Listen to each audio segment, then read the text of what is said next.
Definitely a more nerve-wracking game than I would have expected. 100%.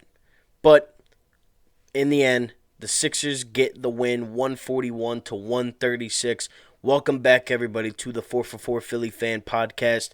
The Sixers just got done playing a game against the Washington Wizards, their second game of the season against each other. And the Sixers were pretty much in control the entire game until the fourth quarter, where they did blow a lead, 22-point lead to be exact, and they almost suffered a loss against this team. Bradley Beal was the player of the game for the Wizards. 60 points, ties a franchise record, tying it with Gilbert Arenas. He was an absolute bucket tonight until the fourth quarter, where he struggled in the fourth. He definitely did, only scoring, I think, 3 points in the fourth quarter. Westbrook also struggled pretty much all night. 8 of 18, 20 points, 6 turnovers, though. But I'm glad the Sixers got the win for a league best 7-1 record. You know, it was a very nice win. It was nice to win this game. You needed to win it, especially after blowing that lead. If the Sixers would have lost, you know, there might have been some issues going around. They might have definitely struggled for the next up-and-coming games. And I really did think that this game wasn't going to be that close, especially the way that we were playing. We had 82 points at the half. You know, everything was falling. Danny Green, Seth Curry, Shake Milton. Embiid was so quiet in the first quarter, but he turned it up big time for an MVP-like performance tonight from him. The bench, you know, other than Shake, really didn't play the greatest. I mean, they only shot 3 shots outside of Shake.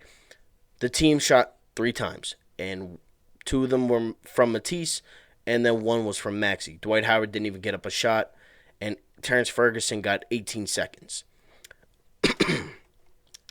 The Sixers, however, as we all know, did end up winning, and it was mainly because of the big guy in the middle, Joel Embiid. 38 points, 3 blocks, 3 steals, 8 rebounds, and 5 assists.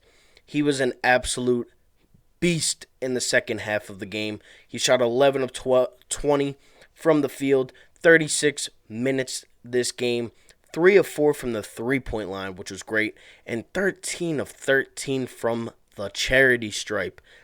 Gotta love when big men can shoot, especially like Embiid, who gets fouled a whole lot. He definitely gets fouled the most on the team and arguably sometimes the most in the league at times. And, you know, when he's knocking them down, he's knocking them down. Seth Curry, 28 points, 11 of 14 from the field, 6 of 7 from 3, 5 rebounds, 3 assists. Great game from Seth. He lit it up in the first half with 20 points. Tobias Harris broke his 20-point game streak, only having 19, but he did add 7 rebounds and 3 assists for a 50% shooting night from the field. Danny Green also shot 50% from the field, 5 of 8, though, from 3, with 15 points, 2 steals, 5 assists, and 3 rebounds. Ben Simmons, 7 of 9 from the field, very efficient, 12 assists, 6 rebounds, 17 points, 2 steals from what I would like to consider the defensive player of the year. And Shake Milton had a great game off the bench, 19 points, 3 assists for Shake, 6 of 9 from the field, also pretty efficient, 1 of 3 from 3. Now the Sixers did, as I said, they did blow a lead, a 22-point lead. Coming back in the third quarter was the Wizards. Bradley Beal really did lead them to that comeback almost win. Westbrook did, however, get hurt at the end of the game, but at that time it really didn't matter. But Embiid and Simmons and Curry really turned it up in the final minutes of the game. Embiid with pretty much 8 straight points by himself, an and one, a 3, and a layup. He was dominant tonight. He was schooling Thomas Bryant pretty much all night, and you gotta love when he abuses big men all night long, because he's, in my opinion, the best big in the league. I think he is the best big in the league, and I think through 8 games this season, I think he's been the best player in the NBA this year.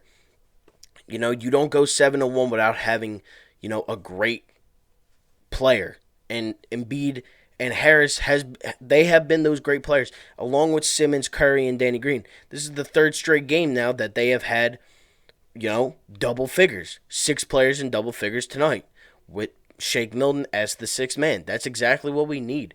We need a guy that's going to score 10 plus off the bench. And Shake Milton has been exactly that all season long. Doc Rivers tonight, he kept the starters out a little bit too long, in my opinion, in that third quarter. He left Maxey, Dwight, Shake, Harris, and Matisse out there for a little longer than I would have liked, and that's pretty much what led the comeback. Again, Beal had 60 points. He got his all game long until the fourth, but he never really adjusted to anything. It's a good thing that we did have Joel Embiid tonight. It was the first of a back-to-back. I was surprised that, I wouldn't have been shocked if he didn't play tonight. But it's a good thing that he did, because we would have definitely resulted in a big-time L, because I know for a fact Bradley Beal would have been driving a lot more than he would have been shooting at the end of the game. And it's a good thing he did shoot the ball, because he cooled down a lot. He had 57 points going into the fourth quarter, and he only scored 60. So that's pretty good on our part in the fourth quarter, locking him down. But, the team played well, and the guys that played meaningful minutes, Shake was the only guy in the minus on the plus minus. Simmons was plus 6. Curry was plus 16, Embiid was plus 14, Harris was plus 7, and Danny Green was plus 14. I thought Danny Green played a very good game tonight. He did do some questionable things towards the end with turning the ball over and not passing to Seth Curry, who was wide open in the corner.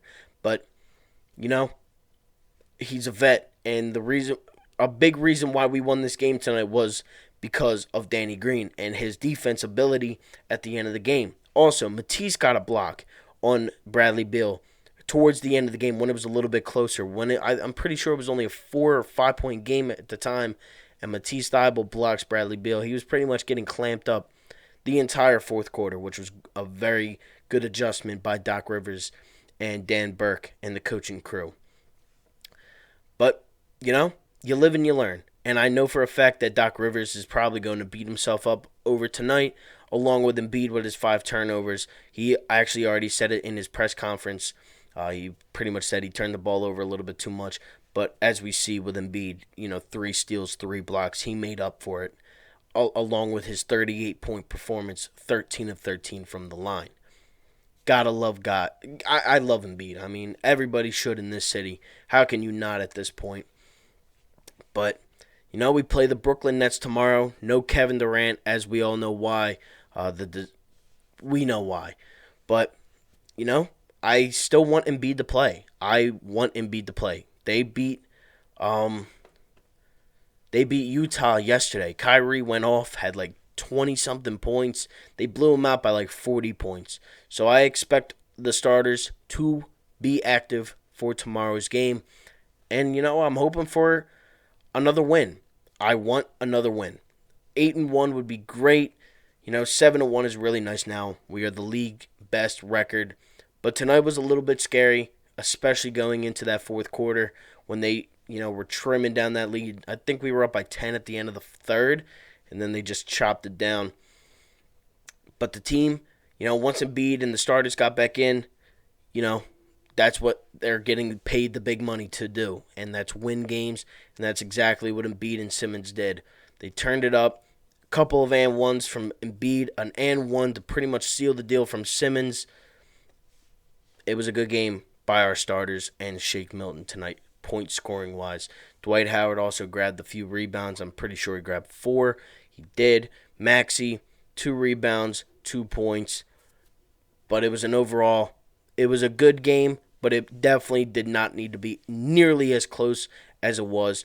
The defensive ability throughout 3 quarters was pretty lackluster, and it was just non-existent, as you could tell by that the Wizards scoring 136 points. It's a good thing our offense is pretty prolific, and it's a very good offensive scheme that we have running through Doc Rivers and David Yeager and Sam Cassell, because without that, we probably lose this game. But the Sixers did win this one, 141-136, to improve to a 7-1 record, which is a league best. We play tomorrow against the Brooklyn Nets on TNT, 7:30 tip-off. The Nets have been struggling. They don't have Durant. I want to see Joel Embiid play in the back-to-back tomorrow night. And, hopefully we can go 8-1 going into Denver this weekend. So with that being said, thank you all so much for tuning into the 4for4 Philly Fan Podcast. This is your host, and I am out. Peace. Like, comment, and subscribe if you are new, though. Peace.